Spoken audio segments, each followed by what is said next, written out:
শূন্য আমি তোমায় ছাড়া শুকনো তারার মতো, তোমার আমার মাঝের দেওয়াল দিচ্ছে শুধু ক্ষত। তোমার আদর চায় না পাওয়া, আমার দু চোখ কাঁদে, পাগল হয়ে হাসতে থাকি নিঠুর প্রেমের ফাঁদে। মেঘের দেশে আর্জি পাঠাই, বৃষ্টি আসুক ধেয়ে, কান্না আমি লুকিয়ে দেব তোমায় দেওয়ার চেয়ে। মাখবো গায়ে তোমার মায়া শূন্য হওয়ার আগে, সময় নদী ভাসিয়ে দেব দেখবে কেমন লাগে। গানের কলি ফেলবো কেটে, গলিয়ে যাবে সুর, তোমার ঠোঁটে আমার কপাল 100 কোটি দূর। থাকবো তবু তোমার বুকে শূন্য করে দেশ, আমার আমি সবটা তোমার কাঁধেই এসে শেষ। সেজন্য আমি তোমার উপর অভিমান করে থাকি, রাগ নয়।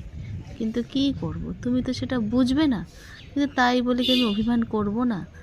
আরে অভিমান করা তো মৌলিক অধিকার আমার, একটু আধটু তো অভিমান করা দরকার। অভিমান করা তো মৌলিক অধিকার আমার, একটু আধটু তো আমি অভিমান করবই করব, তাতে তুমি বোঝো আর নাই বোঝো। ঠিক আছে?